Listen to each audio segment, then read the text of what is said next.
Back to my dad's channel. Welcome back to my dad's channel. Welcome back to my dad's channel. Good morning, good evening, good afternoon. This is Phoenix 198720 here to bring you my latest episode and my Let's Talk About series. And today we're going to be doing a review of Resident Evil Village for the PS5. Now, guys, if you have the PS4 version of the game and you have PS5, you can upgrade to the PS5 version for free. Just want to throw that out there. Now, Resident Evil, I'm a big fan of their series. But they started losing me with 5 and 6, especially with 6. Then when they came out with Resident Evil 7, it felt like a brand new franchise. And that's what got me confused is Resident Evil 7 felt like a brand new franchise, but they should have labeled it something else, like they did for Resident Evil Revolutions. Just something else, because 7 and 8 don't really have anything in common with the other ones besides a character here and there. But we're getting farther away from the story. My review for Resident Evil Village. The story was very interesting, per se. It had a lot of twists, a lot of unpredictable stuff, and the game was very, very, very interesting, nonetheless to say. But at the same time, I've also noticed things in the game that weren't able to be explained at all. But that's besides the point. I thought the story was very interesting. A lot of twist plots in it. Couldn't really say straight up from after playing the first few hours how this game was going to turn out, but once I completed it, it's a very interesting game that you can look back on and say, yo, I beat that game. It's a fucked up game, because I honestly think it was a fucked up game. Interesting plot twist, but that's besides the point. Controls for this game is pure and simple. It's stuck to the format of any Resident Evil game. And that's the damn truth. And I like that when you find a typewriter, you still don't need no ribbon. You can just save. That's a plus, because in the older school games where you had to find those ribbons, your save points were literally far apart, and you were crossing your fingers hoping you did not die and lose all that progress. So no tape ribbon, that's a plus. And I'm glad that they stuck with that. Graphically, this game is pretty damn good with graphics. Not gonna lie.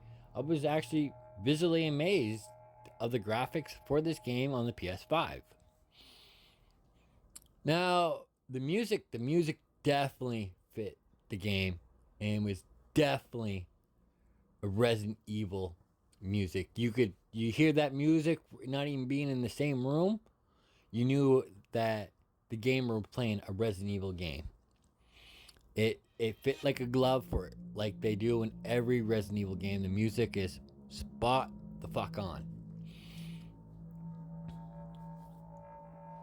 Gameplay wise, this game was pretty fun, interesting. The game was fucked up. The bosses in this game, I felt the first boss, Madame and her 3 daughters, that was pretty interesting until you could figure out how to beat them. Once you figured out how to beat them, the boss became easy. Now the second and third boss, I found that they were the easiest. Now there's a lot of, when you're in the area for the second boss, there's a lot of things in that, and I mean there's a lot of fucked up things there. It actually made me at some point jump back like, what the fuck was that? But that's just a game, and that's the way it's meant to be. Now, your standard quote-unquote zombies, or whatever the hell they are, as the story progressed, they did progress in strength and ideas and different ones, and some of the beginning mini-bosses became regular bosses in this game, like you notice. as you play through this game. Now, the final boss for this game, I found that she was a pain in the ass. She was a bitch. I'm not gonna lie.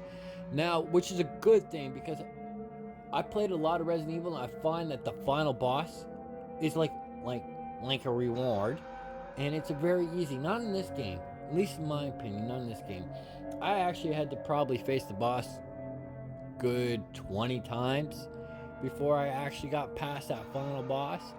And I like that the game's conclusion is the same as Resident Evil 7. That end cutscene there, exactly the same. So everything's gearing up to continue with the 7, 8, and Resident Evil 9 is probably going to continue in that timeline right there. The whole separate timeline. Yes, Chris is a character all the way through. You don't play Chris this time around. You play a different character, Ethan. And Chris is just supporting cast. Usually find them in cutscenes. I'm actually kind of interested in how Resident Evil is going to play out, or are they going to just start a fresh new story that somewhat links that game to Dr. Spencer?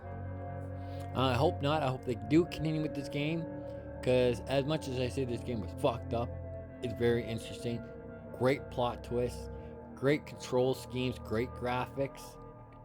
So if you're a Resident Evil fan or just a horror fan and all, and you just like horror games, I'll get this game. It may give you a couple jumps back. It may not.